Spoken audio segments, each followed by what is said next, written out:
آداب. میری پروفیسر علی احمد فاطمی صاحب سے بہت ہی ادب و احترام کے ساتھ درخواست ہے کہ آپ ڈائس پر تشریف لائیں. جناب پروفیسر صغیر افرحیم صاحب سے بھی درخواست ہے کہ وہ ڈائس پر تشریف لائیں.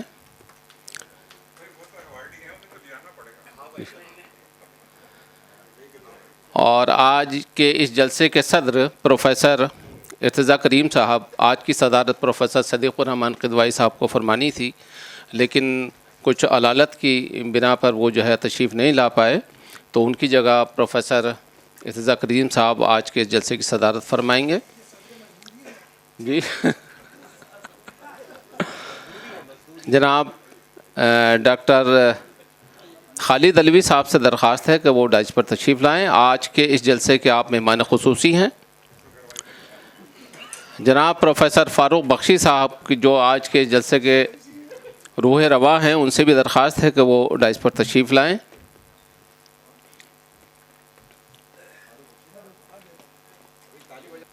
غالب انسٹیٹیوٹ کی یہ روایت رہی کہ وہ اپنے مہمانوں کا استقبال پھولوں سے کرتا ہے. میری بہت ہی ادب احترام کے ساتھ پروفیسر فاروق بخشی صاحب سے درخواست ہے کہ وہ صغیر افرحیم صاحب کی خدمت میں پھول پیش فرمائیں.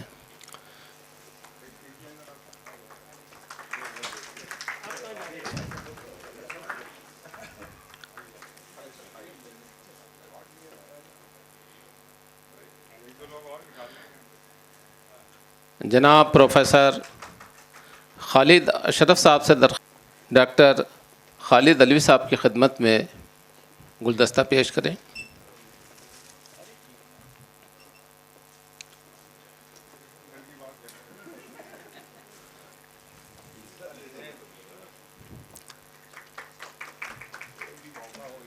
جناب عبدالتوفیق صاحب سے درخواست ہے کہ وہ جناب فاروق بخشی صاحب کی خدمت میں پھول پیش کریں.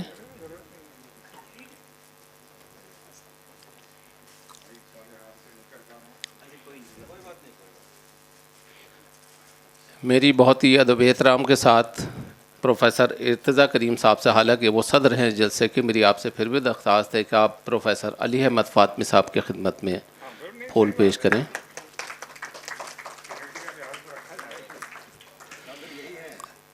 اور میں تمام حاضرین کی جانب سے پروفیسر ارتضیٰ کریم صاحب کی خدمت میں پھول پیش کرنے کی اجازت چاہتا ہوں.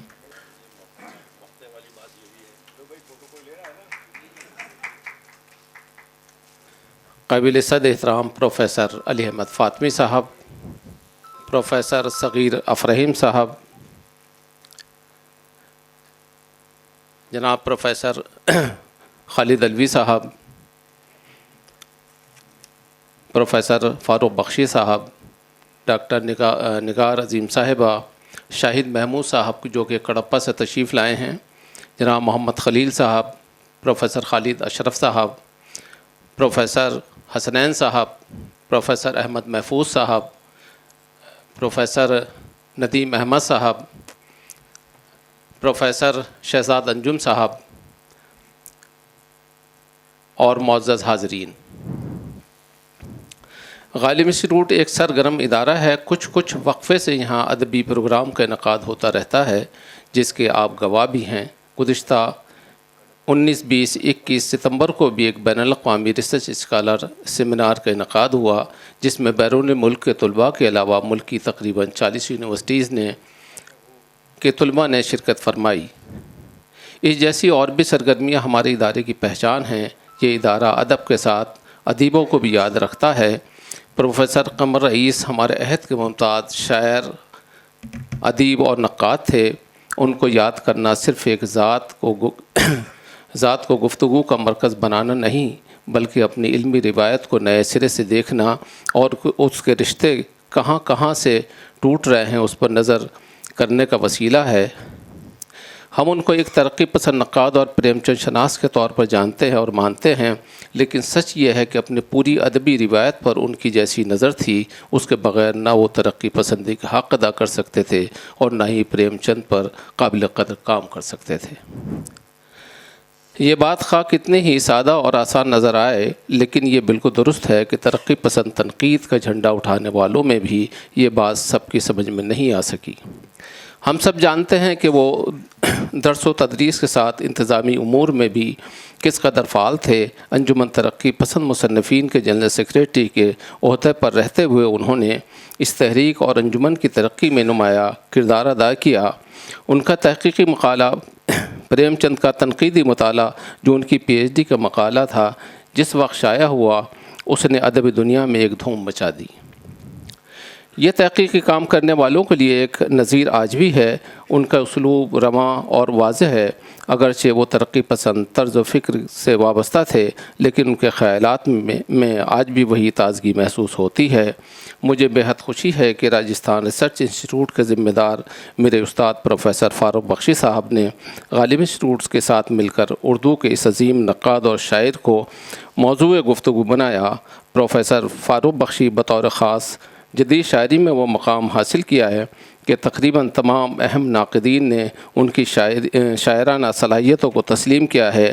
آپ کی شناخت دنیا میں بھی بہت مستحکم ہیں اور آپ کی تصنیفات کو اہل قلم قدر کی نگاہ سے دیکھتے ہیں۔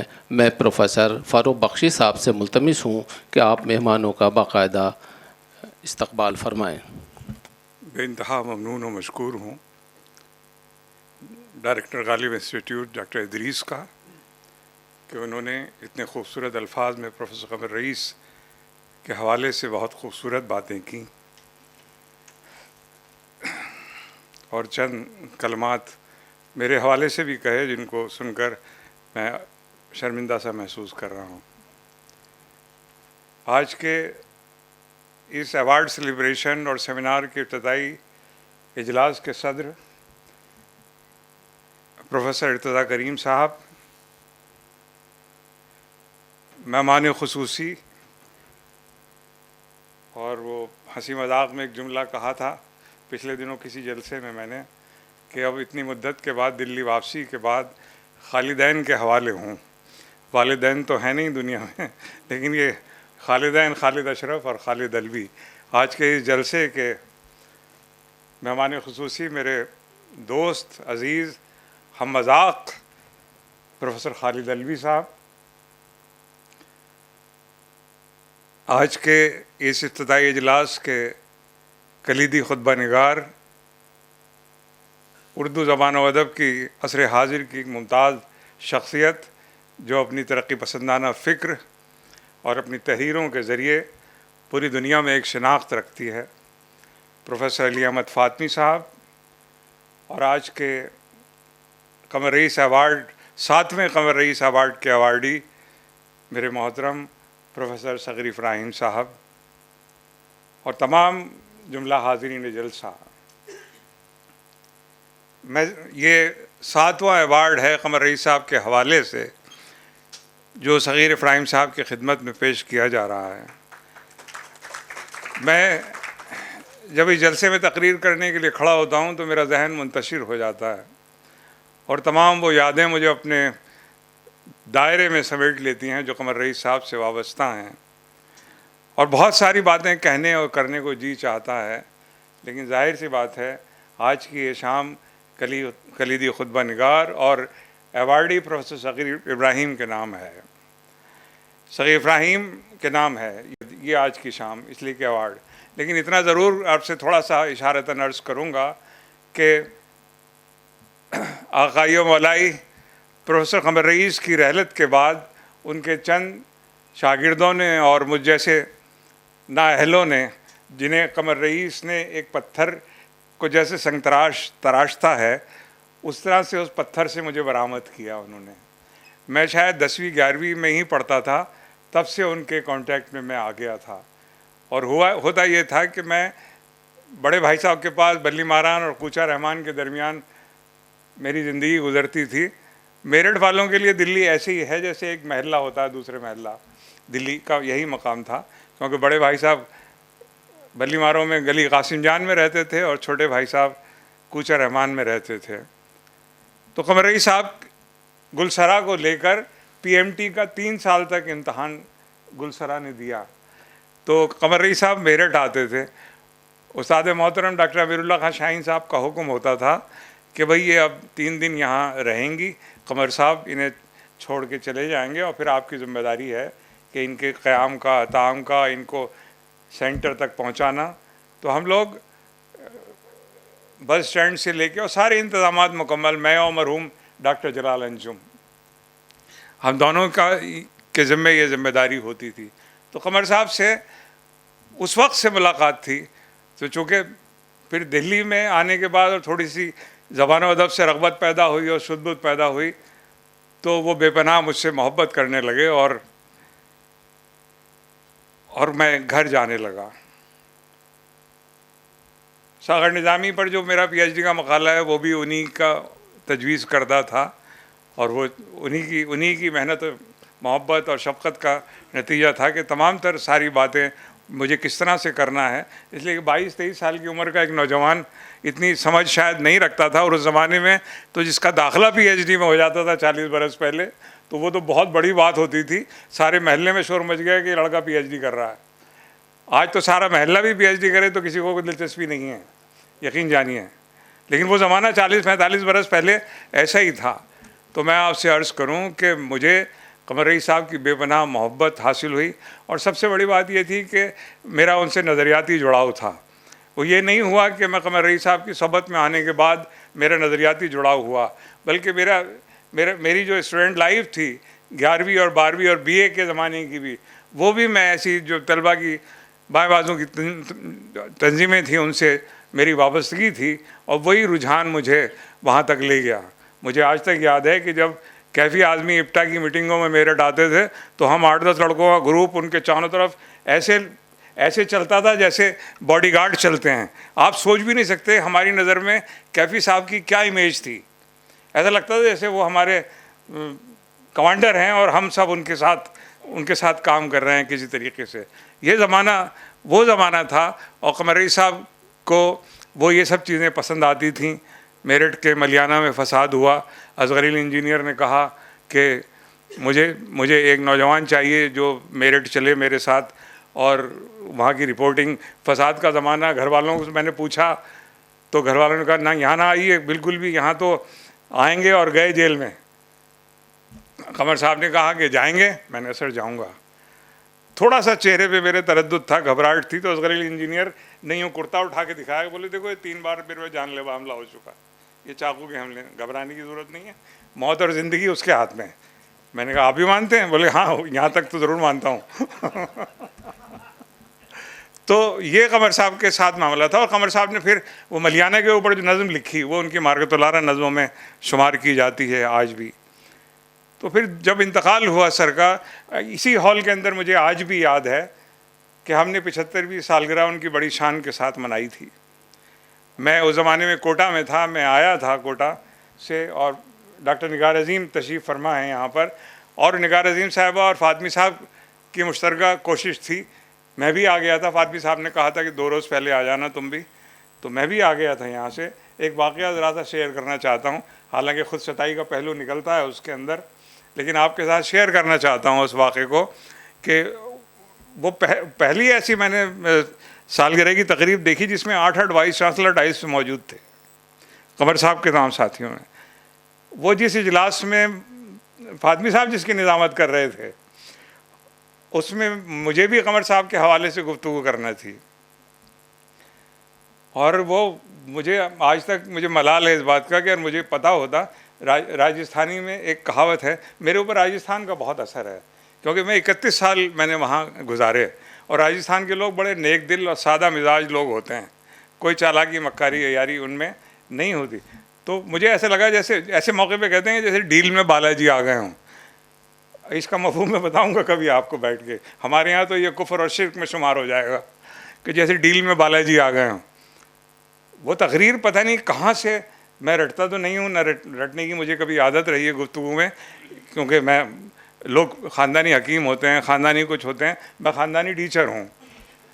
میرے والد بھی ٹیچر تھے, میرے دادا بھی ٹیچر تھے, ہمارے یہاں کئی پیڑھیوں سے یہی پیشہ چلا آ رہا ہے. تو میں جب تقریر کرنے کے لیے کھڑا ہوا اس دن تو بڑا جذباتی میں ہو گیا, اور میں نے تقریر کی. وہ تقریر اتفاق سے ایسی, ہاں فاطمی, اس میں جو دلچسپ واقعہ ہے وہ یہ ہے کہ فاطمی صاحب نے کہا کہ آپ نے اب تک سنتے آ رہے ہیں, میں اب ایک نوجوان ساتھی کو آپ کے سامنے لا رہا ہوں جو قمر صاحب کے حوالے سے آپ سے گفتگو کریں گے, اور میں صرف ایک جملہ کہوں گا کہ اب وہ شخص ایسا ہے کہ قمر رئیس کے لیے جان دے بھی سکتا ہے اور قمر رئیس کے لیے جان لے بھی سکتا ہے. وہ جملہ میرے لیے ایک طرح سے ایوارڈ تھا, ایک امتیاز تھا جس پہ مجھے آج بھی فخر ہے. اور میں نے دیکھا کہ پروفیسر وہاب اشرفی تھے, وہ اٹھ کے کھڑے ہو گئے, کہنے لگے بھائی میں اس سے ملنا چاہوں گا. تو ایسی عقیدت, ایسا احترام. جب 2008 میں ان کا جشن کے بعد ہمارے 9 میں انتقال ہوا ان کا, تو کچھ شاگردوں نے, کچھ ساتھیوں نے بیٹھے سب کہ کوئی یادگار قائم کی جائے, کوئی فاؤنڈیشن, اور کام بھی شروع ہو گیا فاطمی صاحب کی سربراہی میں. لیکن کچھ ایسے حالات پیدا ہوئے کہ جن کا ذکر میں یہاں نہیں کرنا چاہتا, وہ بڑے تکلیف دہ حالات ہیں. پھر میں انتظار کرتا رہا, 4 5 6 7 سال گزر گئے. پھر مجھے میرا 2012 آ گیا, اور پھر 2012 کے پھر میں نے کہا کہ مجھے لگ رہا ہے کہ کوئی شاید بات نہیں بن پائے گی, تو مجھے خود ہی کھڑا ہونا پڑے گا. میرے پاس راجستھان اردو ریسرچ انسٹیٹیوٹ کے سے میں نے ایک سوسائٹی قائم کی تھی, اس کا ایک پلاٹ بھی میں نے سرکار سے وہاں سے لیا, اور میرا ارادہ یہ تھا کہ میں اس کے اوپر 3 منزلہ بلڈنگ بناؤں گا, ایک پہ آڈیٹوریم بناؤں گا, ایک پہ لائبریری, اور ایک گیسٹ ہاؤس مہمانوں کے لیے. اور فاؤنڈیشن کا کام ہو گیا تھا صرف. لیکن اتفاق سے یہ ہوا کہ دوستوں نے مجھے پروفیسر بنا کے بھیج دیا وہاں ادے پور یونیورسٹی. اور جب ادے پور یونیورسٹی میں ریٹائرمنٹ کا وقت آ رہا تھا تو مجھے حیدرآباد بھیج دیا پروفیسر بنا کے. تو وہ یہ ہوا کہ وہ کام ادھورا رہ گیا, وہ نہیں بن پایا, انسٹیٹیوٹ کی بلڈنگ نہیں بن پائی. لیکن انسٹیٹیوٹ سے سالانہ مشاعرہ, سالانہ سیمینار, اور پچھلے 7 سالوں سے یہ ایوارڈ سرمنی ہو رہی ہے. میں 2 منٹ میں اپنی بات ختم کروں گا آپ سے. اور یہ ایوارڈ ابھی تک ایسے لوگوں کو دیا گیا ہے جو براہ راست قمر رئیس صاحب سے وابستہ تھے.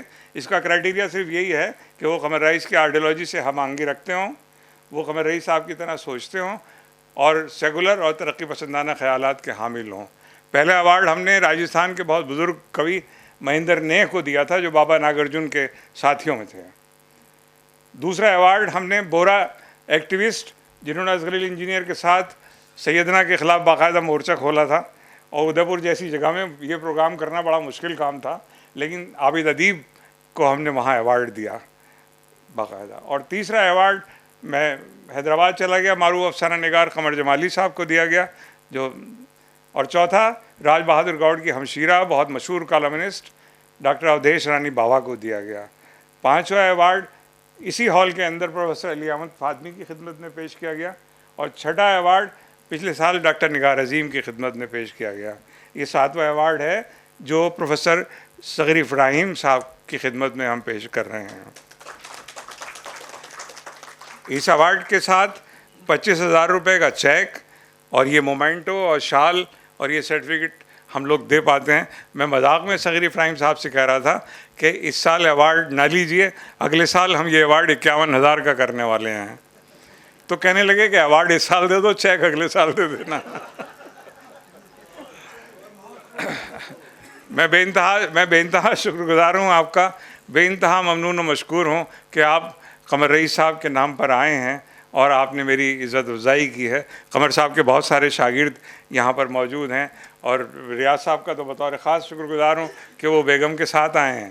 یہ ہوتی ہے نا بات بالکل کہ آپ نے اس کو ایک فیملی کی گیٹ ٹوگیدر بنا دیا. یہ ہے اصل میں, یہ سیکھنے کی چیزیں ہیں ساری کی ساری باتیں.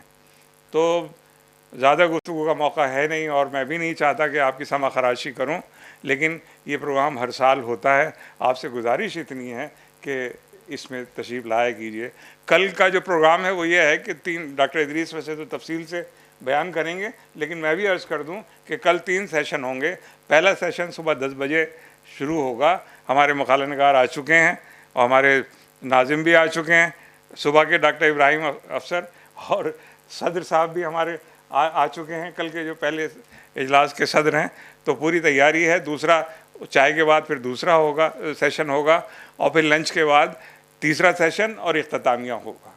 یہ پوری ترکیب ہے. آپ سے درخواست ہے مؤدبانہ کہ 2 دن آپ ہمارے لیے نکالیے کسی طرح سے, اور اس پروگرام کو کامیاب بنائیے. مجھے امید ہے کہ قمر رئیس صاحب جہاں بھی ہوں گے وہ دیکھ رہے ہوں گے آپ کی صورتیں اور خوش ہو رہے ہوں گے کہ میرا اس دنیا سے آنا، میں اپنے بعد کچھ چھوڑ کے آیا ہوں. خدا حافظ. بہت شکریہ ڈاکٹر صاحب. حضرات، ڈاکٹر خالد علوی کسی تعارف کے محتاج نہیں ہیں. آپ پروفیسر قمر رئیس صاحب کی آپ نے تصانیف سے بھی استفادہ کیا ہے، ان کے ساتھ بھی رہے ہیں، ان کو دیکھا ہے بہت قریب سے. میری آپ سے بہت ہی ادب و احترام کے ساتھ درخواست ہے کہ اپنے خیالات کا اظہار فرمائیں. ڈاکٹر خالد علوی صاحب. صدر محترم پروفیسر ارتضیٰ کریم صاحب، پروفیسر فاطمی صاحب، پروفیسر فاروق صاحب، پروفیسر صغیر افراہیم صاحب، ادریس صاحب اور دوستوں، دراصل مجھے آج اس سیشن میں کچھ نہیں کرنا تھا، مگر جیسے آپ نے دیکھا کہ ایک صدر مجبوری ہے، اسی طرح صدر مہمان بھی انہوں نے کر دیا ہے. اور میں یہ سوچ رہا تھا کہ قمر صاحب کے حوالے سے بہت ساری باتیں ہیں، یعنی ہم ان کے بہت زمانہ ہمارا ساتھ گزرا ہے، یہاں بھی تاشقند میں بھی، تو میں یہ سب باتیں بچا کے رکھوں گا کہ کل مجھے گفتگو کرنی ہے تو میں یہ سب کل آپ کو سما خراشی کل کر دوں گا. تو اب میں یہ سمجھ نہیں پا رہا ہوں کہ کھاؤں کدھر کی چوٹ بچاؤں کدھر کی چوٹ، کہ کون سی بات آپ سے شیئر کروں کون سی بات نہ کروں. بہرحال انہوں نے مجھے وارن کر دیا. اصل قمر صاحب، میں اس طرح سے جیسے لوگ ایم اے میں تھے اور بہت سارے لوگ اس طرح کا کبھی طالب علم نہیں رہا، لیکن مجھ پہ احسانات شاید ان کے آپ سب حضرات سے زیادہ ہیں، جو میں ہمیشہ اعتراف کرتا ہوں. اور میں اگر یہ کہوں کہ میں دہلی میں پڑھائی قمر رئیس صاحب کی وجہ سے ہوں تو اس میں کوئی مبالغہ نہیں ہے، بلکہ یہ حقیقت ہے. چونکہ جب میں ریسرچ کر رہا تھا تو میرے جو سپروائزر تھے عبدالحق صاحب، وہ مجھ سے یہ کہتے تھے کہ بھائی اپنی کچکلاہی ذرا کم کرو، یہ جو تمہاری کچکلاہی ہے سارے اچھا شعبے کے جو اساتذہ تھے دوسرے، ان سے میرا کوئی تعلق نہیں تھا. جو دوسرے بات یعنی ظہیر صاحب کے زمانے میں ہمارا ایڈمیشن ہوا تھا، پھر قمر صاحب ہوئے، اور میں اس کے لیے ایک عجیب بات یہ ہے کہ میں اس سے بھی ذرا سا پہلے میں جاؤں تو یہ سن 80 کے آس پاس کی بات ہے کہ فیض صاحب یہاں دہلی آئے تھے، اور اس زمانے میں اور میرے کچھ دوست جو بجنور سے بہت یعنی جنہیں بہت شعر و شاعری کا اس زمانے میں شوق تھا، تو ہم سب لوگ فیض صاحب کے پروگرام میں آئے یہاں. اور فیض صاحب کا پروگرام فقی آڈیٹوریم میں تھا، جس کے لیے خاص پاس کی ضرورت تھی، اور وہ یہاں کے پنجابی لوگوں نے کیا تھا. اس میں سردار لوگ بھرے پڑے تھے اور اردو والا تو بہت دیکھنے سے نہیں آتا. لیکن قمر صاحب مجھے باہر مل گئے، تو قمر صاحب کے فوٹو ہم نے دیکھے تھے 20ویں صدی وغیرہ میں، اس میں تو میں نے دوستوں سے کہا، میں نے کہا یہ قمر رئیس صاحب ہیں، یہ ممکن ہے ہماری مدد کرے. سارا پروگرام شروع ہو گیا، اندر جانے کی جگہ نہیں تھی. تو ہمارا ایک دوست جو بڑا تیز ترار تھا، شاعری کرتا تھا، ہریش آذر، اس نے کہا قمر صاحب سے کہ دیکھیے سارے ترقی پسندوں کا روز حشر میں دامن گیر ہوں گا اگر اس پروگرام میں نہیں جا سکا. اب قمر صاحب حیران رہ گئے کہ یہ نیا آدمی اس طرح کیا بات کر رہا ہے. پھر دوسرے نے بتایا کہ صاحب یہ کیسی ترقی پسندی ہے کہ نوجوان یہاں سے آئے. تو قمر صاحب کے پاس اتنے سارے پاس تھے، وہ قمر صاحب نے سب ہم لوگوں کو دی جو ہماری ضروریات سے بھی زیادہ تھے. یہ قمر صاحب سے پہلی ملاقات تھی، لیکن ان کی شفقت کا ایک اندازہ اس بات سے ہوتا ہے. دوسرا یہ ہے کہ میں نے اردو باقاعدہ اس طرح سے نہیں پڑھی تھی، اور میں نے صرف ایم اے اردو سے کیا تھا. اس سے پہلے میں سائنس کا طالب علم تھا، اور میں نے ایم اے سوشیالوجی میں ٹاپ کیا تھا. تو میں یہاں ڈی اسکول میں سوشیالوجی میں ایڈمیشن لینے کے لیے آیا تھا. مگر یو پی میں آپ حضرات جانتے ہیں کہ چونکہ بہت دیر سے رزلٹ آتے ہیں، سپٹمبر اکتوبر کے لاسٹ میں، سپٹمبر کا شاید آخری دنوں تھے، تو وہاں جو گئے ڈی اسکول میں تو پتہ چلا وہاں تو تقریباً 2 مہینے پہلے ایڈمیشن ہو چکے ہیں، اگلے سال آئیے گا. تو ہم اردو ڈپارٹمنٹ چلے گئے. تو قمر صاحب کو وہ 80 والی ملاقات یاد تھی، اور وہ پہچان گئے، اور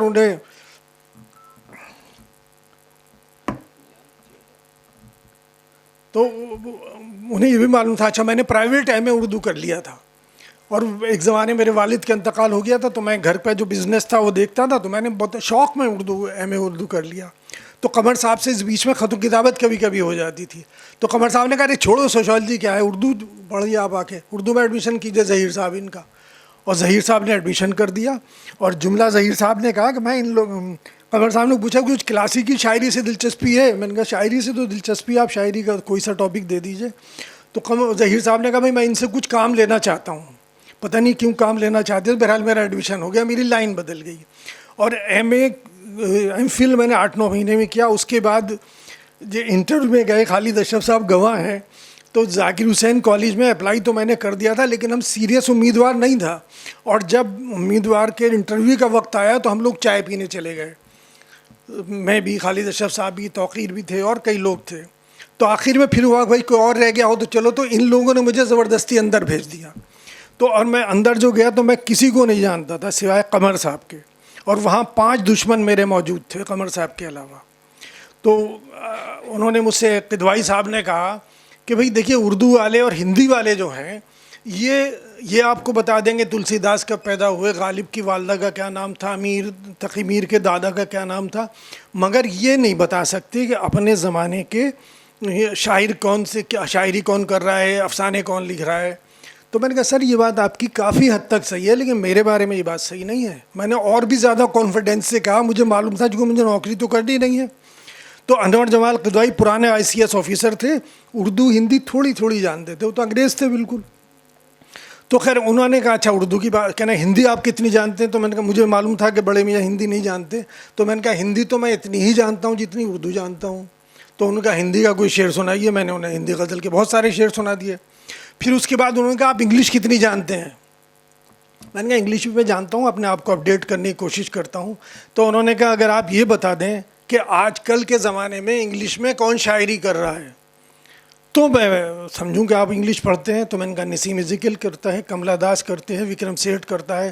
وہ وکرم سیٹھ پہ اچھل گئے، کہنے لگا آپ نے ان کا کیا پڑھا ہے؟ میں نے کہا گولڈن گیٹ ان کا ناول اس زمانے میں آیا تھا جو میں نے انہی دنوں پڑھا تھا. تو وہ مجھ سے پوچھ رہے ہیں کہ گولڈن گیٹ میں آپ کو کیا خاص بات لگی؟ تو میں نے کہا کہ میں شروع میں تو سمجھا ہی نہیں کہ یہ ناول ہے، چونکہ پوئٹری کی شکل میں سونیٹ میں ہے، اس کی فہرست سونیٹ میں ہے، ایکنالجمنٹ سونیٹ میں ہے، اس کا پریفیس سونیٹ میں ہے، اور اس بعد میں تھینک یو جو اس میں تھینک گیونگ ہے وہ سونیٹ میں ہے. تو انہیں لگا کہ واقعی اس نے پڑھا ہے. اب اس کے بعد جو چلتا رہے، اس کے بعد میرا کینڈیڈیٹ، تمہارا کینڈیڈیٹ ہی کینڈیڈیٹ. تو قمر صاحب بار بار یاد دلاتے رہے صاحب وہ وکرم سیٹھ والا کینڈیڈیٹ.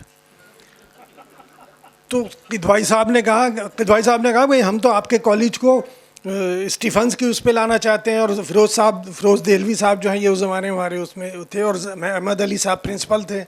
کہنے لگے آپ تیرا کینڈیڈیٹ کر رہے ہیں. اتفاق سے کسی ایک کینڈیڈیٹ پہ وہاں وہ نہیں تھی. شام کے 7 بجے سے اور رات کے 11:30 بج گئے، لیکن وہ قمر صاحب کی وجہ تھی. قمر صاحب بحث کرتے رہے کہ بھائی کیوں نہیں ہونا چاہیے اگر جو کینڈیڈیٹ بیسٹ ہے. تو اب قمر صاحب سے بحث کرنا بھی آسان نہیں تھا. قمر صاحب آپ کو معلوم تھا کہ ویسے بہت پولائٹ ہمبل تھے، لیکن جب وہ اپائنٹمنٹ کا معاملہ آتا تھا تو وہ بڑے ایگریسو اور بہت زیادہ فیوریس ہو جاتے تھے. اور تو بہرحال وہ میرا اپائنٹمنٹ انہوں نے کرایا، اور رات میں 11:30 بجے میں جا کے سو گیا. مجھے امید ہی نہیں تھی، نا میرا توقع تھی کہ میں. اس کے بعد انہوں نے کہا بھائی وہ آپ کا اپائنٹمنٹ کرائے ہیں ہم جا کے. تو میں جو بار بار یہ کہتا ہوں کہ میں دہلی میں قمر صاحب کی وجہ سے ہوں تو صرف اسی وجہ سے کہتا ہوں، ورنہ اگر وہ اپائنٹمنٹ میرا نہ ہوتا تو نہ میں آج یہاں کھڑا ہوتا، نہ کالج میں کی شکل دیکھتا. بہرحال یہ میں ہمیشہ ان کا اعتراف کروں گا اور شکر گزار ہوں ان کا. اور قمر صاحب کا دیکھیے بڑی شفقت ان کی ہمیشہ یہ رہتی تھی. انہوں نے تاشقند سے خط لکھا ہم لوگوں کو، اور انہوں نے مجھے اور خالد اشرف صاحب کو کہا تھا میری دلی خواہش ہے کہ آپ دونوں حضرات تاشقند میں میرے سامنے میرے قیام کے دوران آ جائیں. ہم تاشقند رہے اور بہت دنوں تک وہاں رہ گیا. لیکن ایک چیز میں آپ لوگوں سے شیئر کرنا چاہتا ہوں جو شاید آپ لوگوں کو بھی کم پتہ ہو، کہ ان کے تعلقات ہیڈ آف دا اسٹیٹ سے تھے، پرائم منسٹر سے. ان کے ازبیکستان میں جو یہاں سے نیا پرائم ہو گیا ایمبیسڈر، تو ایمبیسڈر کو پریزیڈنٹ، کسی بھی کنٹری کے پریزیڈنٹ کو اپنی سندیں پیش کرنی ہوتی ہیں. یہ 3 مہینے تک ٹائم مانگتے رہے. پریزیڈنٹ کسی وجہ سے ناراض تھا، اس نے انہیں ٹائم نہیں دیا. تو قمر صاحب کے 3 اسٹوڈنٹ اس کیبنٹ میں تھے، جس میں ایک کا نام تو ابراہیموف تھا، دوسرے اور کچھ ہوں گے. تو انہوں نے پرائم منسٹر سے کہا کہ قمر صاحب کے آدمی ہیں، انہیں ٹائم دے دیجئے. تو پرائم منسٹر کو انہوں نے ٹائم دیا. دوسرا عالم مسرور کی بایوگرافی آپ سب لوگوں نے پڑھی ہوگی. انہوں نے لکھا ہے کہ میں ایک بار تو افغانستان میں ٹہلتا ہوا نکل گیا تو ایک پہاڑ کے اوپر قمر رئیس اور ببرک کارمل پکنک منا رہے تھے. ببرک کارمل افغانستان کا پریزیڈنٹ تھا. تو یہ بات میں نے پڑھی اور مجھے بڑا تعجب ہوا. کبھی قمر صاحب نے ذکر نہیں کیا. اچھا وہ ہمیشہ کبھی ایسے ذکر نہیں کرتے تھے کہ میرے فلاں سے تعلقات ہیں. تو میں نے ان سے پوچھا، میں نے کہا سرور صاحب نے، میں یہ سمجھا کہ ببرک کارمل غلطی سے لکھ دیا ہوگا انہوں نے، سرور صاحب نے. تو میں نے کہا سر آپ یہ ببرک کارمل کے ساتھ پکنک منا رہے تھے، عالم سرور صاحب نے یہ لکھا ہے؟ کہہ لیں ہاں ان سے ہماری دوستی تھی. تو اس طرح سے وہ کرتے تھے. اور بہت سارے دیکھیے قمر صاحب کی باتیں جو میرے خیال سے انہوں نے کہا ہے کہ کل شیئر کروں گا، لیکن میں بہرحال ہم سارے جو قمر رئیسی آج یہاں موجود ہیں ان کی طرف سے اور فاروق صاحب کا شکریہ ادا کرتا ہوں، چونکہ یہ قمر صاحب کے براہ راست شاگرد نہیں ہیں، یہ ان کے پوتے ہیں، ان کے شاگرد امین اللہ خان شاہین کے شاگرد ہیں، تو اس رشتے سے ان کا ذرا رشتہ دور کا ہے، ہمارا قریب کا ہے، اور اس لیے جو چیز ہم پر فرض تھی ہم لوگوں پر، اس کے لیے میں ان کا بے انتہا شکر گزار ہوں۔ ایک کام ہم لوگوں نے کیا تھا، جو یہ ندیم صاحب بیٹھے انہوں نے اور سلمہ شاہین نے کیا تھا، کہ قمر صاحب کا ایک یادگاری کتاب شائع کی تھی، وہ میرے خیال سے سلمہ کو بھی آج آنا چاہیے تھا، پتہ نہیں کس وجہ سے وہ نہیں آئیں۔ بہرحال ان کا بھی بہت بہت شکریہ، اور آپ حضرات کا بھی بہت بہت شکریہ۔ باقی گفتگو کل ہو۔ تو قمر رئیس صاحب ہم لوگوں کو باقی اب وہ باتیں یاد آتی ہیں، خط لکھا کرتے تھے ایکچولی، میرے پاس ان کے خطوط کے اچھے خاصے خطوط ہیں، اور ان خطوط کو پیش نظر رکھ کے میں نے ایک مضمون بھی لکھا تھا اسی زمانے میں قمر رئیس انتقال کے بعد۔ ان کے ایک خط بہت سارے دلچسپ خط تھے، جو شعبے کے حوالے سے گفتگو تھی، تو اس پہ میں بہت بددل ہو گیا تھا، مجھے کافی عرصہ ہو گیا تھا راجستھان میں، جبکہ مجھے یہ کہہ کے بھیجا گیا تھا کہ 1-2 سال میں واپسی ہو جائے گی، گھبرائیے مت۔ تو میں 10-15 سال ہو گئے، تو میں جذباتی ہو کے میں نے خط لکھا۔ وہ 4 جملوں کا خط تھا ان کا، وہ میں آپ کو سنانا چاہتا ہوں۔ انہوں نے لکھا کہ امیر اللہ خان شاہین میری معنوی اولاد تھے، تم میرے پوتے ہو اس اعتبار سے، اور میں ادب کا ساہوکار، اور ساہوکار کو مول سے زیادہ بیاج پیارا ہوتا ہے۔ یہ قمر صاحب کا خط آج تک میں نے سوال کیا۔ میری ریشمہ پروین صاحبہ سے درخواست ہے کہ وہ ڈائس پر تشریف لائیں۔ آپ لکھنؤ یونیورسٹی سے یہاں تشریف لائی ہیں۔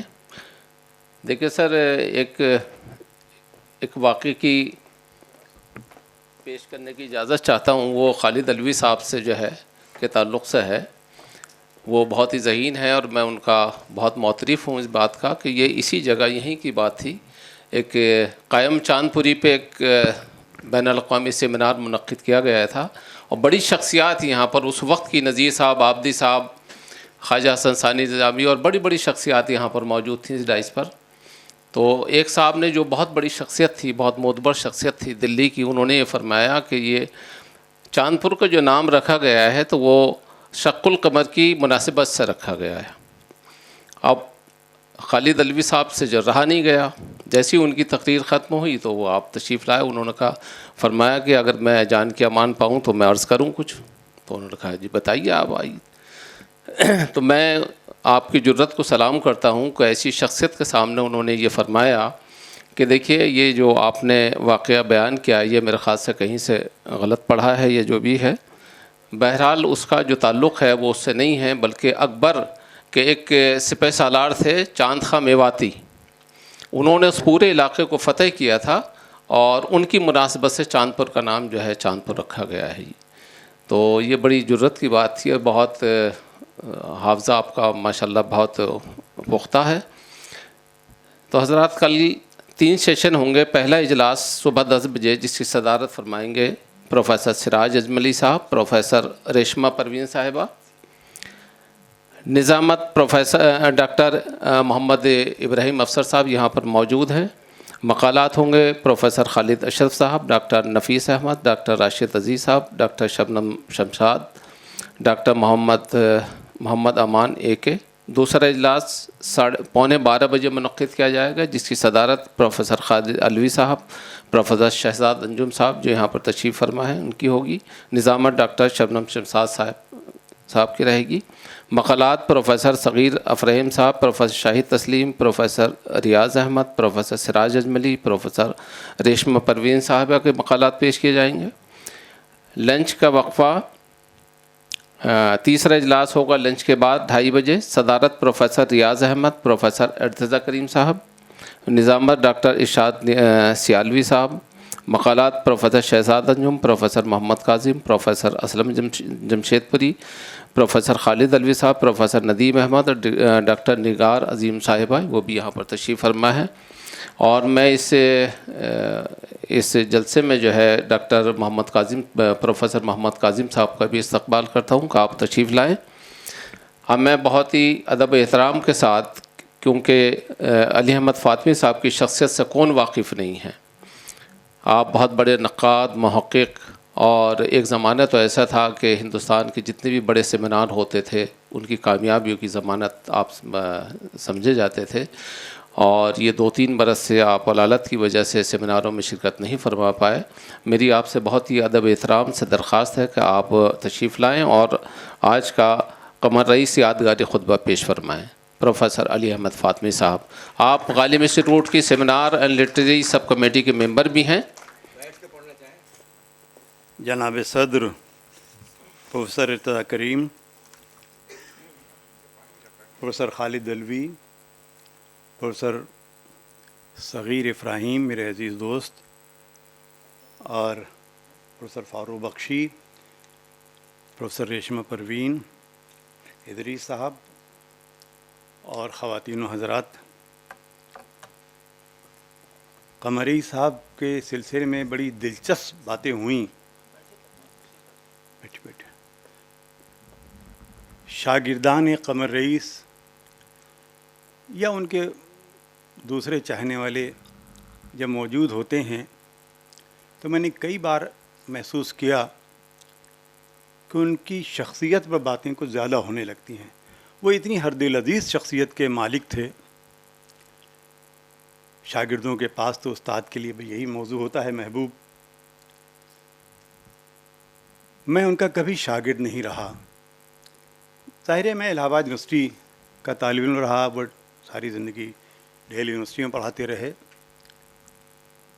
لیکن میں نے ہمیشہ اپنے آپ کو ان کا شاگرد ہی سمجھا۔ اور وہ مجھے عزیز دوست کہتے تھے جب خط لکھتے تھے،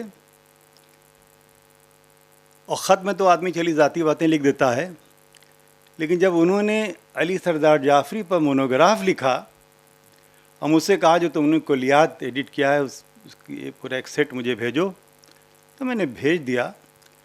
کچھ دنوں کے بعد جب وہ مونوگراف چھپ کر آیا تو انتصاب میں لکھا تھا کہ میں یہ مونوگراف اپنے عزیز دوست پروفیسر علی احمد فاطمی کے نام عنوان کرتا ہوں۔ اس سے میں نہیں بڑا ہو گیا، اس سے پروفیسر قمر رئیس بہت بڑے ہو جاتے ہیں۔ خرد نوازی، طلبہ نوازی ان کے در کوٹ کوٹ کر بھری ہوئی تھی۔ تو جب اتنی اچھی شخصیت ہو تو ہم شخصیت کے پیچ و خم میں کھو جاتے ہیں، اور بہت آگے بڑھے تو قمر رئیس تنظیم اور تحریک کے حوالے سے ذرا یاد کر لیتے ہیں۔ کم گفتگو ہوتی ہے کہ پروفیسر قمر رئیس کا اردو تنقید میں بالعموم اور ترقی پسند تنقید میں بالخصوص کیا مرتبہ ہے ان کا، اس پر گفتگو ذرا کم ہوتی ہے۔ کچھ یہ بھی تھا کہ ان کے ہم عصروں میں محمد حسن تھے، ممتاز حسین تھے، سید محمد عقیل تھے، شارف ردیلوی تھے۔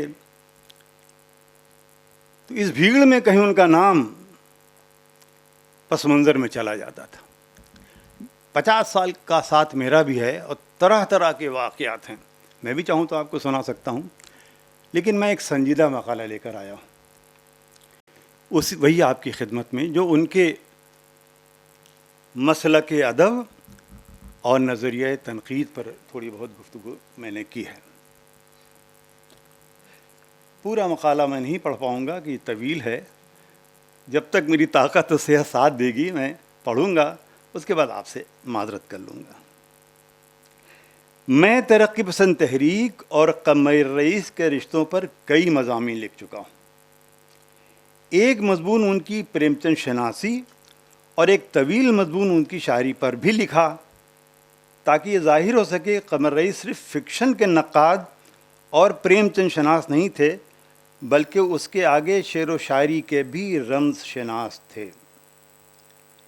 اسی سلسلے کو آگے بڑھتے ہوئے اب میں ضروری سمجھتا ہوں کہ ایک ترقی پسند ادیب اور ناقد و دانشور کے طور پر وہ پورے ادب، تنقید اور ترقی پسند تنقید کے بارے میں وہ کیا سوچتے ہیں اور کس قسم کے تصورات رکھتے ہیں، اس پر بھی کچھ لکھوں۔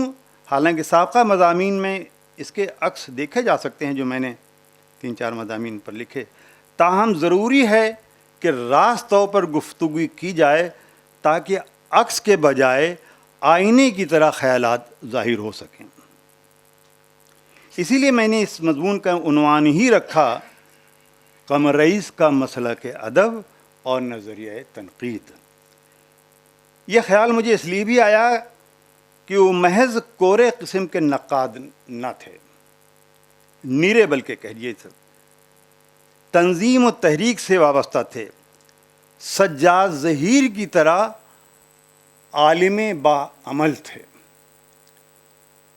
دوستو، ضمنی طور پر کہتا چلوں کہ ہمارے ہاں جلدی سے 4 بڑی شخصیتیں جب پوچھی جاتی ہیں شعر و ادب کی تو میر غالب اقبال انیس. صحیح بھی ہے، ہم بھی سر جھکاتے ہیں ان کی عظمتوں کے آگے، لیکن مجھے ان چاروں کے علاوہ جو 2 لوگ اور بڑے لگتے ہیں جو عالم بعمل تھے، ایک سر سید اور دوسرے سجاد ظہیر.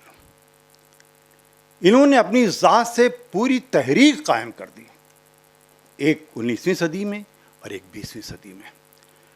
جو تحریک قائم کر دے، نظریہ نقاد ہونا اچھی بات ہے، نظریہ ساز نقاد ہونا بھی اچھا ہے، لیکن تحریک ساز نقاد ہونا، دانشور ہونا ذرا مشکل کام ہوتا ہے. قمر رئیس اسی راہ پہ چلنے والے نقاد اور دانشور تھے. انہی کی کوششوں سے 8ویں دہائی میں ترقی پسند تحریک میں نئی جان پڑی. سجاد ظہیر کا انتقال ہو چکا تھا اور ایک طریقے سے ترقی پسند تحریک کا چیپٹر کلوز ہو چکا تھا کہ اب ان کے ساتھ وہ ختم ہو گئی. انہوں نے ہی اس بینر سے کئی بڑے کانفرنس وغیرہ کیے. انہی کی کوششوں سے 8ویں دہائی میں ترقی پسند تحریک میں نئی جان پڑی. انہوں نے ہی اس بینر سے کئی بڑی کانفرنس، سیمینار وغیرہ کیے، کئی رسالے نکالے، کئی اداروں سے وابستہ رہے. غرض کی ساری زندگی ایک سرگرم، فعال، ترقی پسند ادیب کے ناطے علم و عمل کا حق ادا کرتے رہے. اپنے انہی علمی اور عملی کارناموں کی وجہ سے انہوں نے غیر معمولی شہرت حاصل کی. لیکن راقم کو لگتا ہے کہ اس شہرت و مقبولیت کے پیچھے ان کے عمل کا دخل زیادہ ہے، علم کا نسبتاً کم ہے. وہ ہمیشہ سے دونوں میں ہی توازن اور تال میل بٹھا کر چلے، لیکن ہوتا یہی ہے کہ عمل زیادہ پیش نظر رہتا ہے اور علم پس منظر میں چلا جاتا ہے. کچھ یہ بھی ہوا کہ ان کی نرم مزاجی، دوست نوازی، خرد نوازی وغیرہ نے ان کے ظاہری اخلاق کو تو شہرت دی، لیکن ان کی علمی بصیرت اور فکری حرارت پر گفتگو کم ہو سکی. ہو سکتا ہے میرا یہ خیال غلط ہو، لیکن میں اپنے اس خیال کو 4 دہائیوں کے رفاقت، محبت اور کارگزاری کے تجربوں کے بعد پیش کر پا رہا ہوں. وہ مجھ سے کہا کرتے تھے، تحریک سے جڑے اسکالر اور دانشور کو نرمی اور توازن سے ہی چلنا چاہیے. کتنی مخالفت سر سید کی ہوئی، لیکن سر سید نے کبھی اپنے دشمنوں سے کوئی انتقام بدلہ نہیں لیا. اکبر جیسا آدمی جو ساری زندگی مخالفت کرتا رہا، آخر میں کہہ اٹھا، تم ہماری باتیں ہی باتیں ہیں، سید کام کرتا تھا. یہی حال بننے بھائی کا بھی تھا. فراق صاحب نے ایک انٹرویو لیتے ہوئے انہوں نے کہا تھا، اس تحریک کی کامیابی کی سب سے بڑی وجہ سجاد ظہیر کی نرم دلی اور نرم گوئی ہے. جب آپ کو مومنٹ کھڑا کرنا ہے، تحریک چلانی ہے، تو آپ عقل فوں سے نہیں چل سکتے، آپ کرے بن کے نہیں چل سکتے. آپ کو بہت ساری باتیں سننی پڑتی ہیں، ناگوار بھی گزرتی ہیں، نظر انداز بھی کرنی پڑتی ہیں آپ کو. وہ مجھ سے کہا کرتے تھے کہ تحریک سے جڑے اسکالر اور دانشوری کو نرمی اور توازن سے ہی چلنا چاہیے، جیسا کہ سجاد ظہیر تھے. تبھی وہ غیر متوازن اور کراس روڈ پر کھڑے ہوئے قلمکاروں کو تنظیم اور تحریک سے جوڑ سکے. جوگندر پال، اقبال مجید، انور عظیم، شہاب جعفری، شہریار جیسے کراس روڈ پر کھڑے اہم فنکاروں کو وہ اپنی نظریاتی نرم روی کی وجہ سے ہی جوڑ سکے۔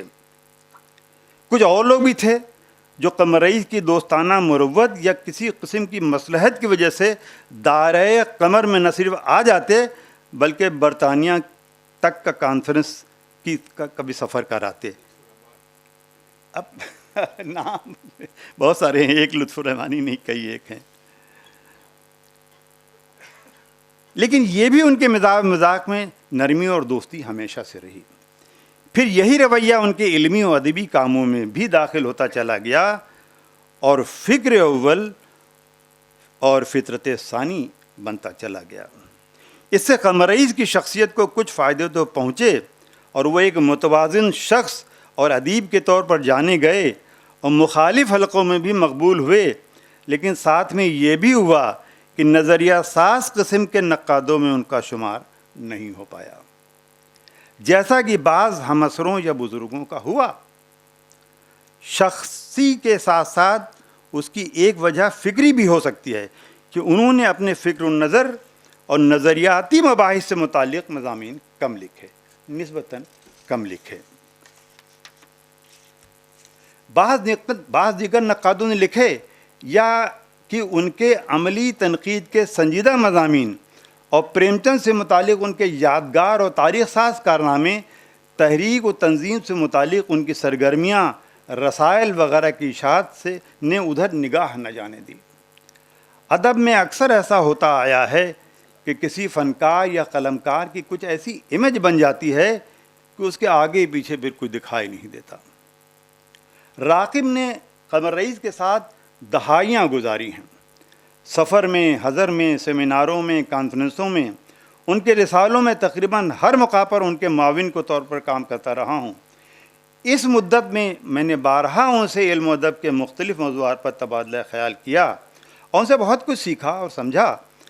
پھر اس نتیجے پر پہنچا کہ کچھ نقاد ایسے ہوتے ہیں جو اصول نقد پر باتیں زیادہ کرتے ہیں اور کرتے کرتے سخت ہو جاتے ہیں، چنانچہ ان میں ادعائیت سی پیدا ہو جاتی ہے، اور کچھ ایسے ہوتے ہیں جو اصول سے زیادہ اطلاق پر یقین رکھتے ہیں۔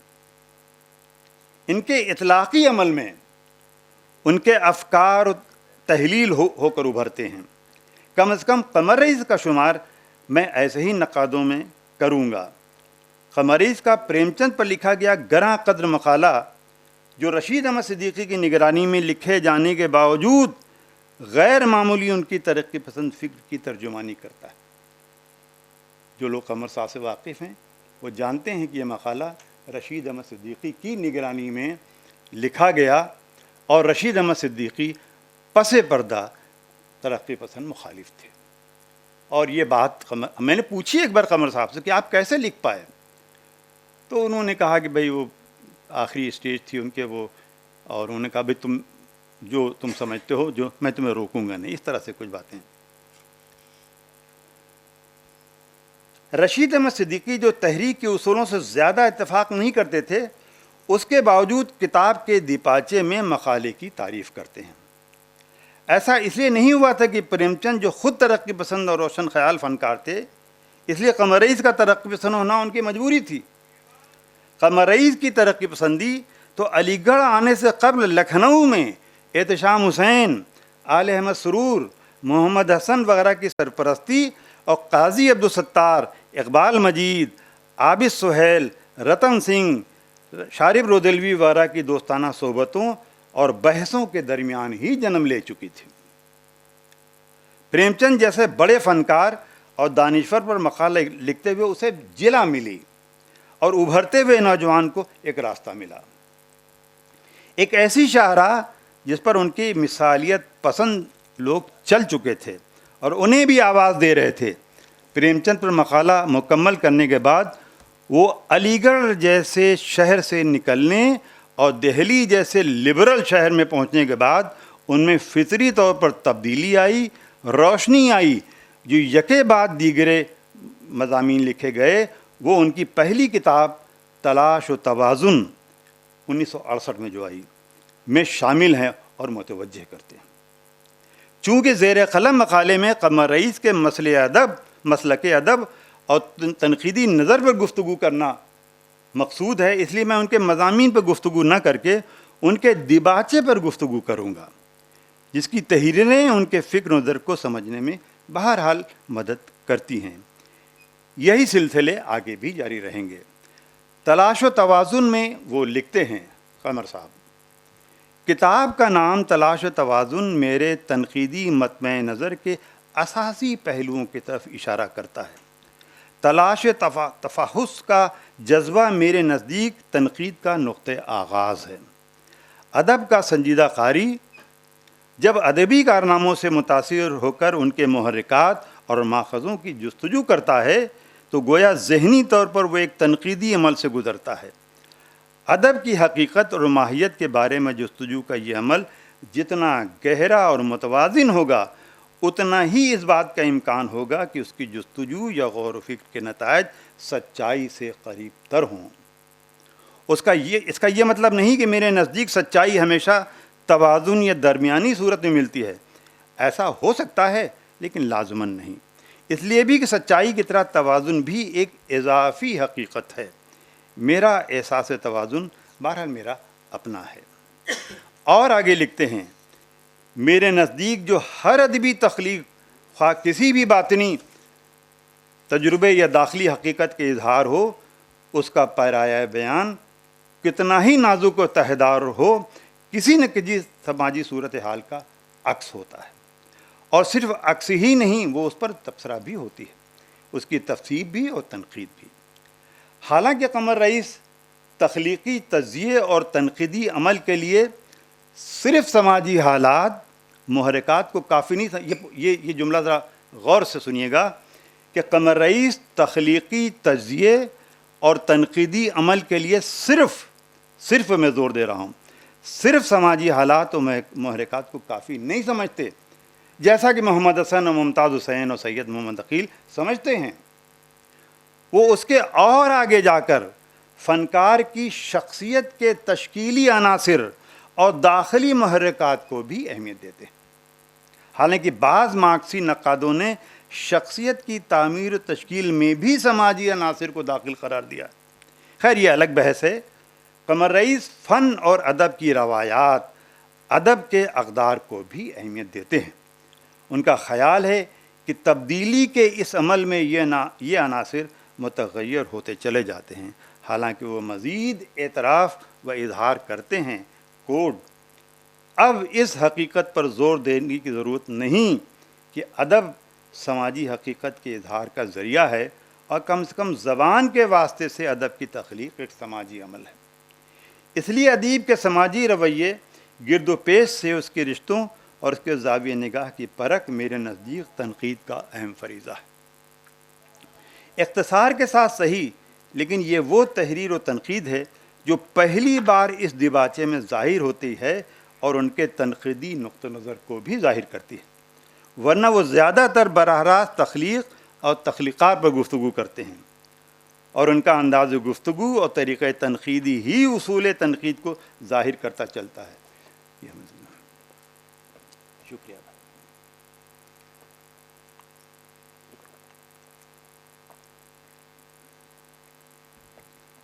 دہلی آ جانے کے بعد وہ انجمن ترقی پسند مصنفین کو نئی شکل دینے اور نئی زندگی میں مصروف ہو گئے، وہ جس کا ذکر میں ان سے متعلق کئی مضامین میں کر چکا ہوں۔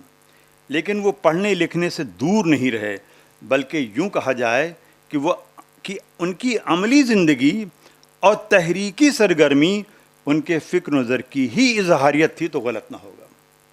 چنانچہ وہ بہت کچھ لکھتے رہے، سیمیناروں مذاکروں میں شرکت کرتے رہے، اور فکشن سے آگے جا کر غالب، اقبال، جوش، جانثار اختر، عمیق حنفی جیسے شاعروں پر مضامین لکھے، جو ان کے دوسرے مضامین مجموعہ مضامین تنقیدی تناظر میں شامل ہیں۔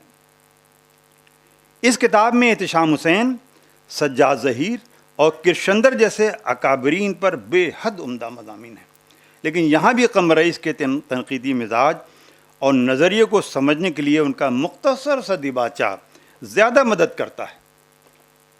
جس میں وہ صاف لکھتے ہیں میرے نزدیک ادب کا تنقیدی مطالعہ ادب کے تہذیبی اور عمرانی تناظر میں ہی ان بنیادی سچائیوں تک رسائی حاصل کرتا ہے جو کسی بھی عہد کے ادب کو دوسرے عہد کے ادب سے متمایز کرتی ہے۔ اس لحاظ سے تنقیدی تناظر تہذیبی اور عمرانی تناظر سے علیحدہ اپنا وجود نہیں رکھتا۔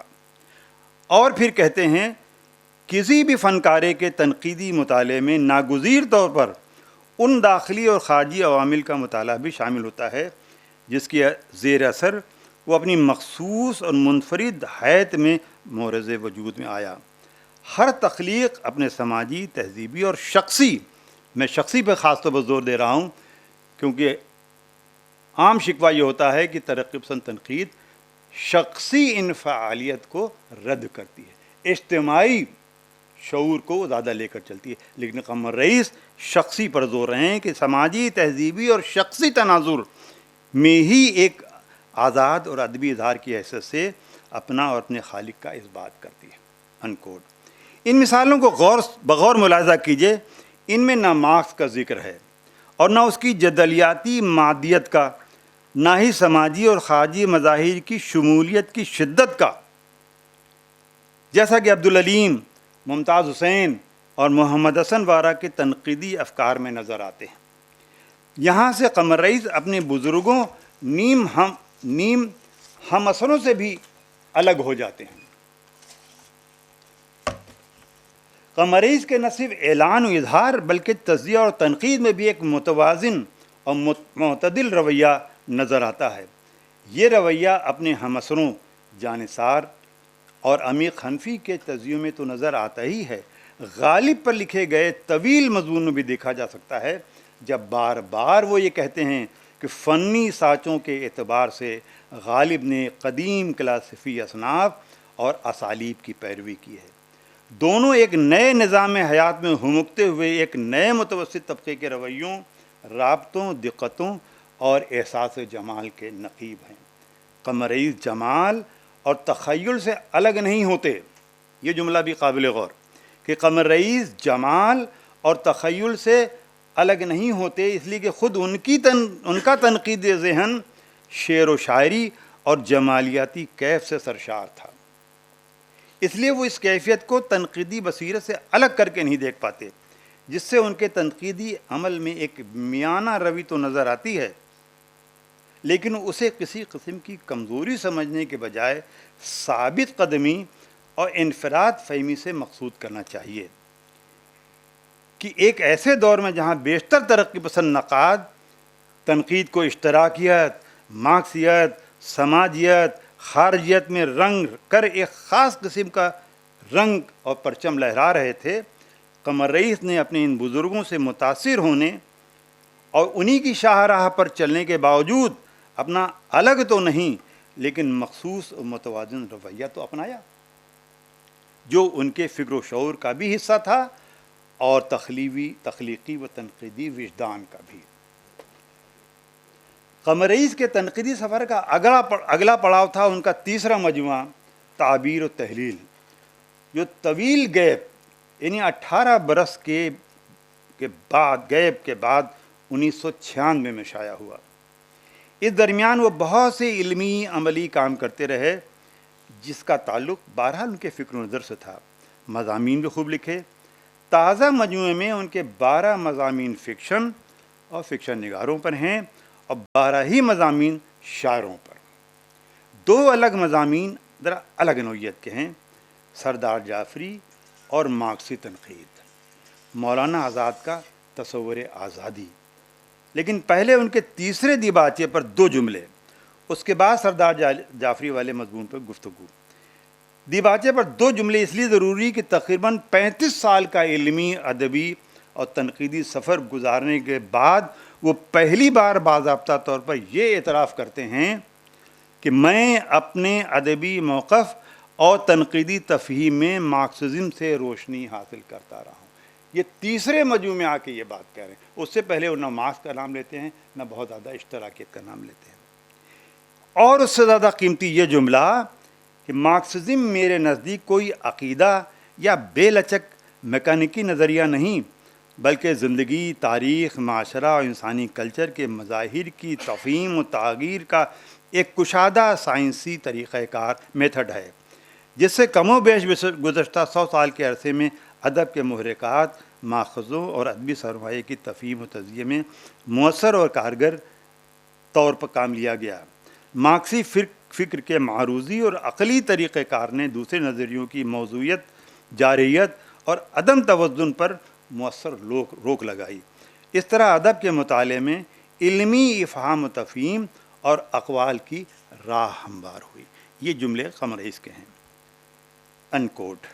اچھی بات یہ ہے کہ وہ مارکسزم کے تئیں انتہا پسندی اور ادعائیت کے رویوں پر بھی بات کرتے ہیں، اور گزرتے ہوئے وقت کے ساتھ اعتدال کی بھی بات کرتے ہیں، اور شاید یہ اعتدالی ہی ساختیات اور پس ساختیات جیسے نظام فکر اور رویہ ادب میں بھی مارکسی فلسفے کا کام کرتا رہا، ایسا قمر رئیس کا خیال ہے، اور یہ بھی کہ اس کی تردید ممکن نہیں، اور یہاں وہ رد تشکیل کے بانی دریدہ کو بھی مارکسی فکر سے آزاد نہیں کر پاتے، لیکن وہ آزاد اور کشادہ مارکسزم کو تسلیم کرتا ہے جیسا کہ قمر رئیس سمجھتے و برتتے ہیں۔ ان جملوں میں قمر رئیس کے ذہن اور ویژن کو قریب سے سمجھنے میں آسانی ہوگی۔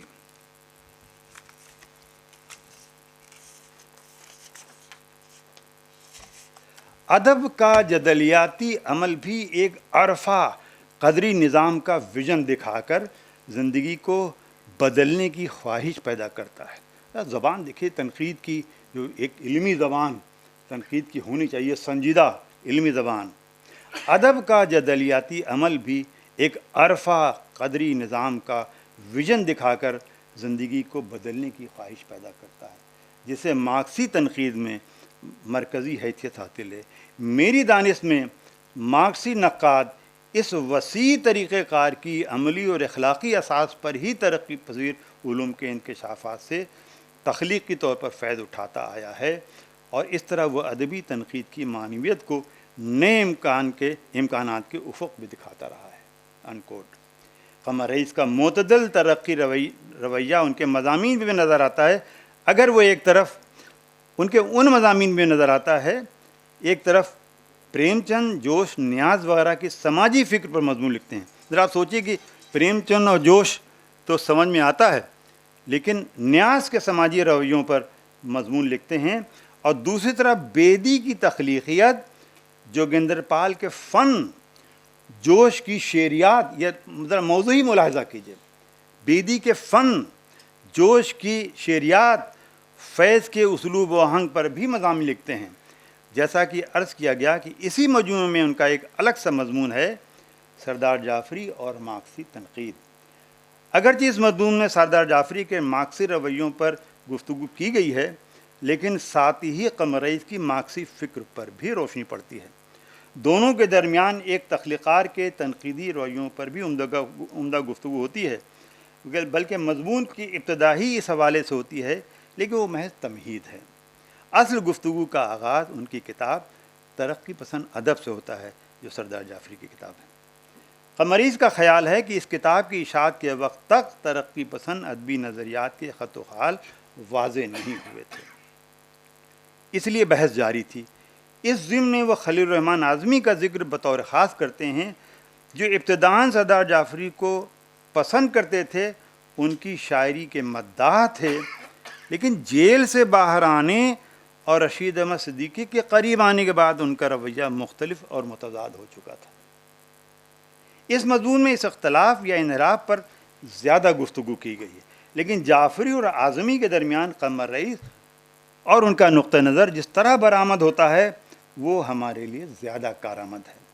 پہلے تو وہ جعفری کی اس کتاب کی غرض و غایت پر بات کرتے ہیں، لیکن بین السطور میں وہ اپنی رائے بھی ظاہر کرتے چلتے ہیں، جب وہ یہ کہتے ہیں، کوٹ، ترقی پسند تحریک چونکہ صرف اردو کی تحریک نہیں تھی، بلکہ زیادہ ہماگیر قومی اور بین الاقوامی تحریکوں سے اس کا رشتہ تھا، اس لیے جعفری نے زیادہ وسیع ذہنی تناظر میں حقیقت نگاری کے اس رجحان اور اس نئے طرز کے غایتی ادب کی تشریح و تعبیر کی۔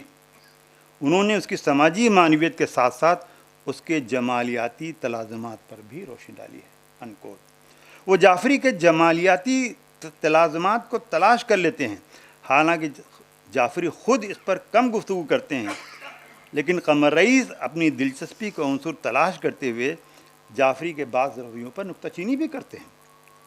اسی نکتہ چینی سے قمر رئیس کا نکتہ بھی نکلتا ہے۔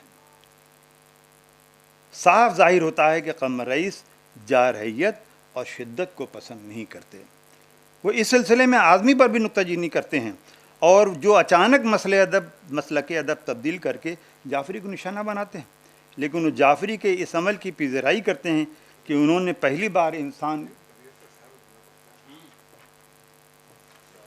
جی ہاں ٹھیک، ابھی تک تو ٹھیک ہوں ہاں، جعفری کے تئیں یہ جملہ احساس جمال کی اس انفرادی شناخت کو انہوں نے متضاد سماجی عمل میں تلاش کیا، کچھ اس سے میں چھوڑ رہا ہوں۔ ایک مضمون بڑا مارکے کا ہے صاحب، اس کا ذکر کیے بغیر ممکن نہیں ہے، مارکسی تنقید رجحان اور رویے۔ مختلف انتخابات میں ان کا یہ مضمون شامل ہوا۔ قمر رئیس کے بارے میں یہ بات عام طور پر کہی جاتی ہے، اور ان کے دوستوں میں، ہم اثروں میں بھی کہی جاتی ہے کہ قمر رئیس آئیڈیولوجیکل اور تھیوریٹیکل قسم کے مضامین ذرا کم لکھتے ہیں، وہ فنکاروں پہ زیادہ لکھتے ہیں، اور اس تحریر میں ان کا نظریہ نکل کے آتا ہے۔ لیکن دیکھیے یہ مضمون دیکھیے جو مختلف انتخابات میں شامل ہوا، لیکن ان کے کسی مجموعے میں شامل نہیں ہو سکا، یہ بڑی حیرت کی بات۔ اس مضمون کی ابتدا ایک سچے اعتراف سے ہوتی ہے۔ میں اجازت چاہتا ہوں کہ اپنی بات ایک ذاتی حوالے سے شروع کروں۔ گزشتہ 30 برس سے میں جو اچھی بری تنقید لکھ رہا ہوں، اس کے بارے میں میرے لیے وثوق سے کہنا مشکل ہے کہ وہ کس حد تک مارکسی ہے اور کس حد تک غیر مارکسی ہے۔ البتہ یہ ضرور ہے کہ میں مارکسی تنقید کے طریقہ کار کو عصر حاضر کے دوسرے تنقیدی رویوں کے مقابلے زیادہ محیط، کارگر، نتیجہ خیز اور علمی سمجھتا ہوں۔ اس لیے مارکسی تنقید کے تعلق سے میری تنقید میں پاسداری نہ صحیح پسندیدگی کا رویہ ضرور ملے گا آپ کو۔ ایک اور غور طلب وضاحت ہے کہ مارکسزم کو ایک عالمی رجحان کے حوالے سے دیکھتے ہیں اور تسلیم کرتے ہیں کہ ترقی پسند تحریک کا رشتہ زیادہ تر بر صغیر کے ادب سے رہا، یعنی وہ مارکسی رجحان کو ترقی پسند رجحان سے بھی بڑا رجحان مانتے ہیں۔ ان کا یہ بھی خیال ہے کہ مارکس تو ایک سماجی مفکر تھا اور ماہر اقتصادیات، لیکن اس نے آرٹ اور ادب پر بھی گہرے اثرات مرتب کیے۔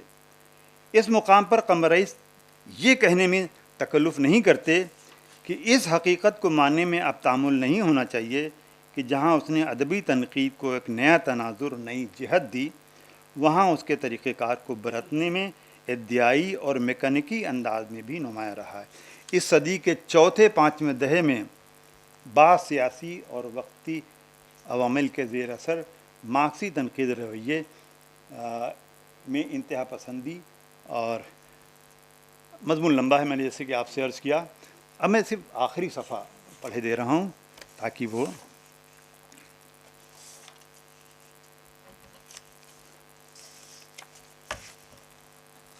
سچ پوچھے تو تنقید کی یہ ایک نئی حقیقت ہے جس سے قمر رئیس نے بڑی بے باکی اور جرت، وہ ساری باتیں جو میں بحث کر کے آیا ہوں تنقید کی شکل و صورت، اس کا نچوڑ ہے یہ کہ سچ پوچھیے تو تنقید کی ایک نئی حقیقت ہے جسے قمر رئیس نے بڑی بے باکی اور جرت کے ساتھ پیش کیا اور حقیقت کے کئی ابعاد پیش کیے۔ ادب میں حساب اور سائنس کی طرح، جملہ سنیے گا کہ ادب میں حساب اور سائنس کی طرح فارمولہ بندی نہیں ہو سکتی، پہاڑا نہیں ہے ادب، نہ فزکس کی فارمولہ ہے، اس لیے حقیقت کی خانہ بندی بھی مشکل ہے۔ تاہم صاف ذہن اور کھلی نگاہیں بہرحال سراغ لگاتی رہتی ہیں اور بڑی حد تک کامیاب بھی ہوتی ہیں کہ سچائی و حقیقت کے انیک روپ ہونے کے باوجود اس کا مرکزی نقطہ یا پہلو تو بہرحال ہوتا ہے۔ قمر رئیس کی نگاہ دوربین اکثر وہاں پہنچنے میں کامیاب ہوتی ہے۔ دیباچے، مقدمے، خطبے اور مقالے اور بھی ہیں جن سے قمر رئیس کی میانہ روی، تجدد پسندی اور ترقی پسندی کے افکار، اقدار، معیار و منہاج کا اندازہ لگایا جا سکتا ہے۔ ایسے تازہ ترین مسائل اور موضوعات پر گہرائی سے غور کرنے کے بعد ایک نئے قمر رئیس کا ذہن اور ویژن نظر آتا ہے۔ ان کی فکر میں نئی بات اور نئی جہات نظر آتی ہیں۔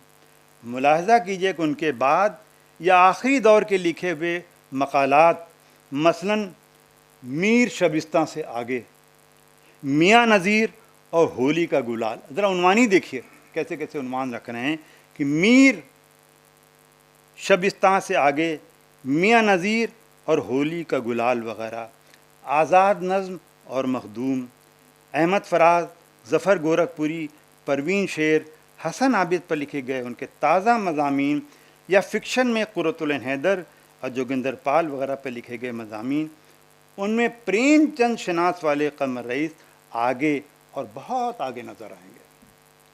غالباً اسی تبدیلی کے پیش نظر ممتاز جدید ناقد عتیق اللہ نے ایک جگہ لکھا ہے، قمر رئیس نے نظری تنقید کو اپنی گفتار کے لائق کم سمجھا، وہ عملی تنقید پر زیادہ زور دیتے ہیں جو ایک بہت مشکل کام ہے۔ ان کی تفہیمات کشادگی اور تنوع کا احساس دلاتی ہیں، تو اس کا سب سے بڑا سبب وہ روایتی مارکسی تنقید کی غیر جدلیاتی منطق سے انحراف کرتے ہوئے نئی مارکسی تعبیرات میں یہ ایک دنیا جہاں ایک نیا جہان امکان مخفی ہے، قمر رئیس کی نئی سمت سفر کے تعین میں اس کا بڑا دخل ہے۔ اس کی بڑی وجہ یہ ہے کہ وہ مغرب کی کورانہ تقلید نہیں کرتے، وہ مشرقی، مقامی، زمینی، ثقافتی اور انسانی قدروں کے پرستار ہیں۔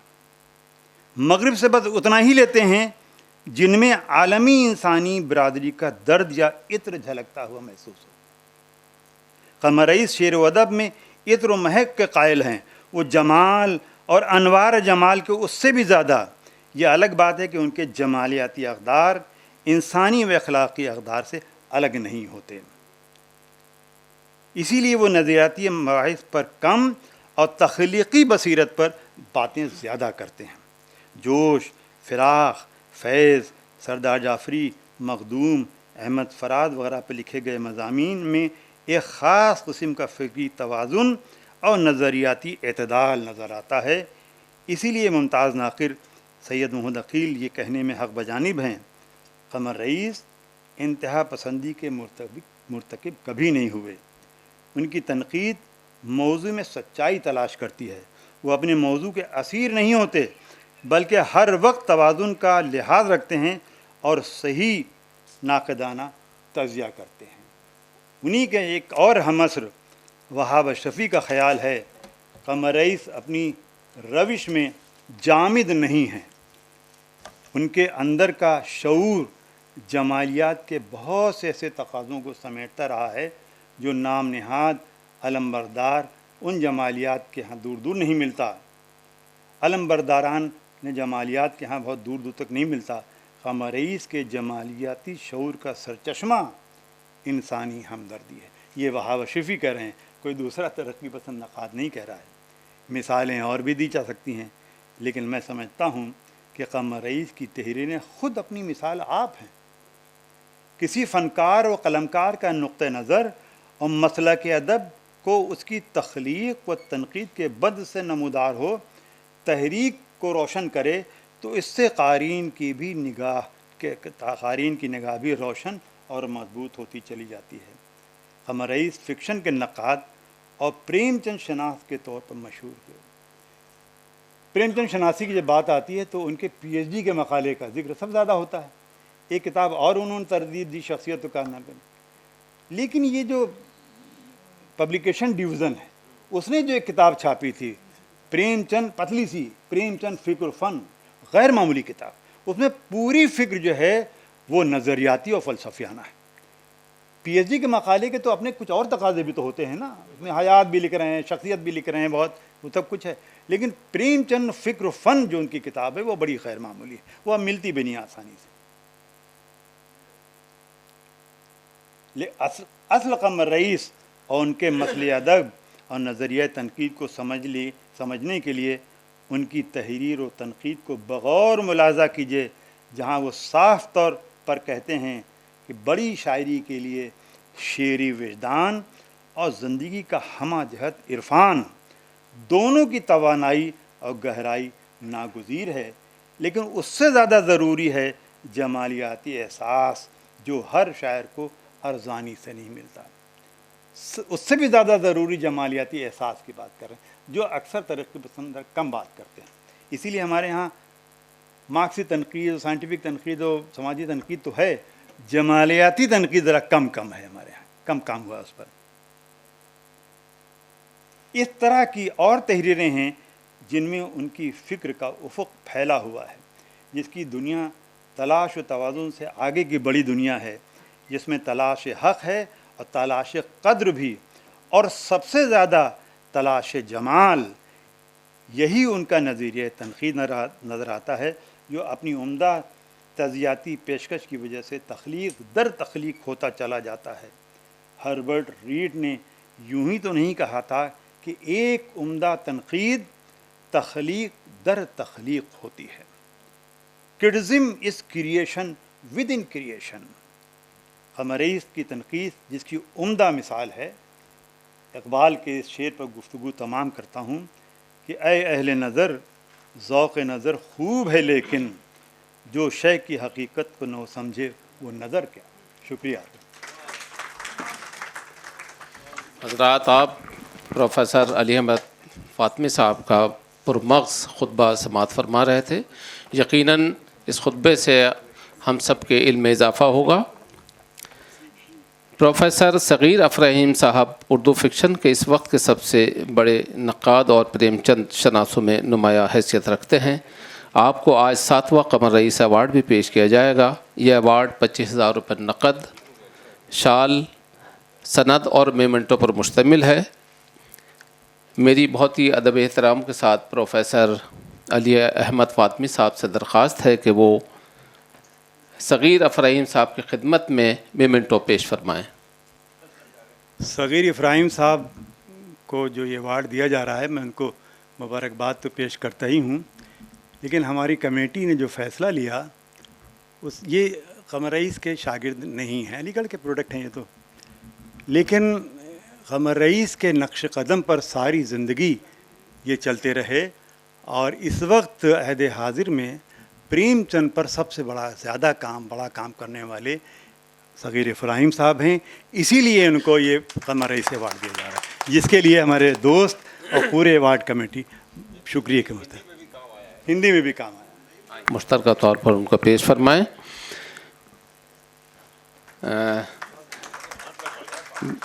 پروفیسر فاروق بخشی صاحب سے درخواست ہے کہ وہ صغیر افرحیم صاحب کو جو ہے شال پیش فرمائیں۔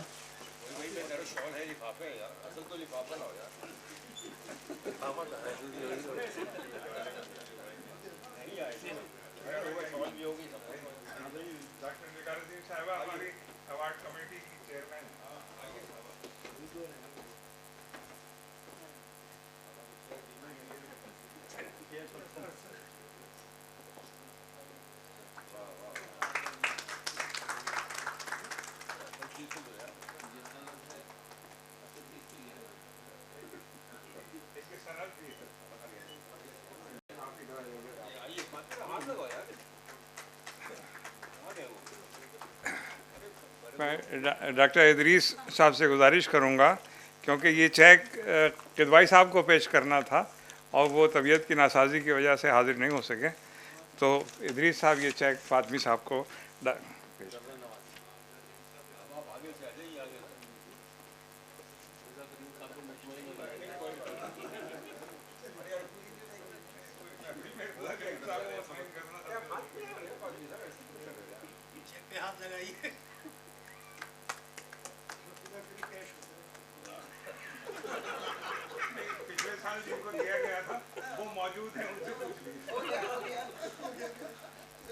اسی کے ساتھ میری پروفیسر فاروق بخشی صاحب سے درخواست ہے کہ وہ پروفیسر ریشمہ پروین صاحبہ کی خدمت میں پھول پیش فرمائیں۔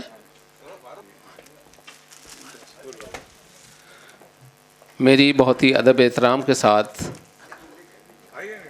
نگار عظیم صاحب سے درخواست ہے کہ وہ اپنے خیالات کا اظہار فرمائیں. السلام علیکم. بہت جذباتی سا معاملہ ہے. قمر رئیس صاحب سے بھی، فاروق بخشی سے بھی، اور پروفیسر صغیر ابراہیم سے بھی، علی احمد فاطمی سے، یہ سب ہمارے ایک ہی خاندان کے لوگ ہیں.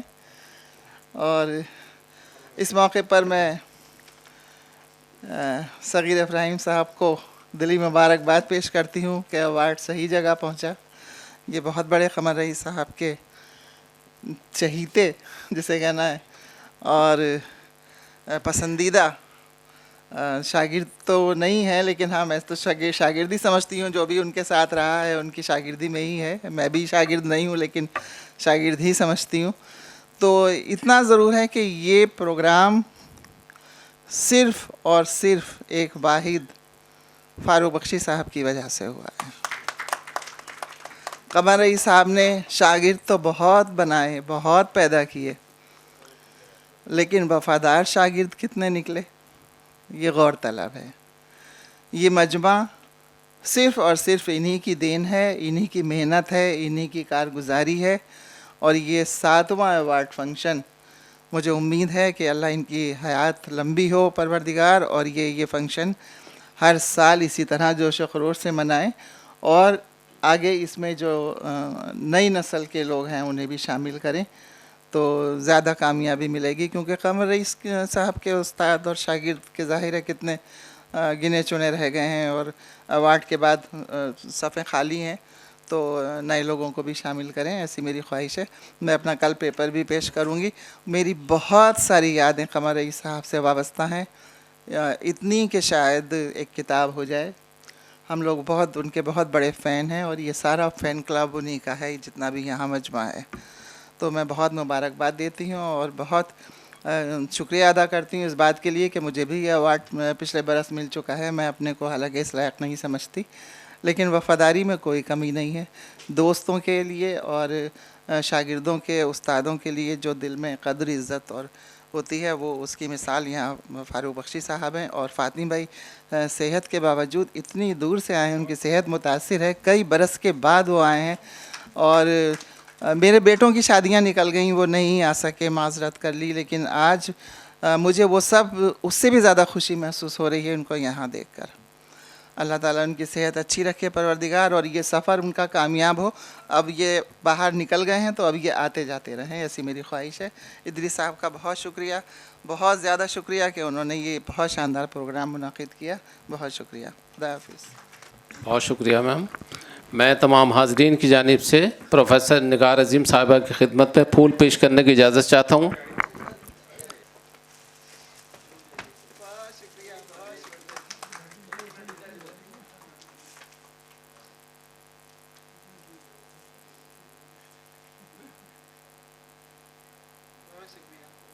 حضرات، ایک اطلاع اور دینی تھی کہ 11، 12، 13، 14، 15 نومبر کو غالب سروٹ کا ڈرامہ فیسٹیول منعقد ہوگا.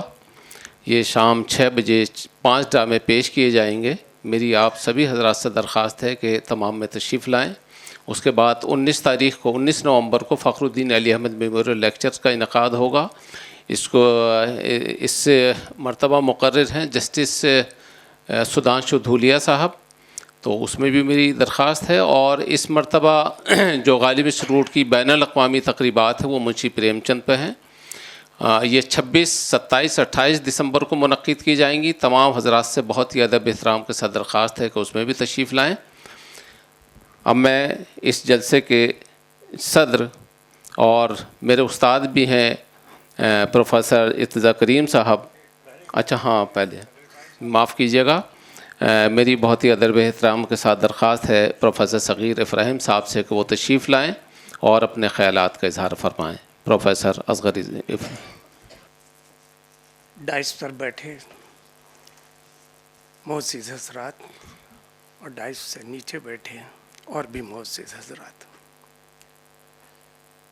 کس طرح شکریہ ادا کروں؟ صرف اس لیے نہیں کہ ایک چیک ملا ہے. یہ چیک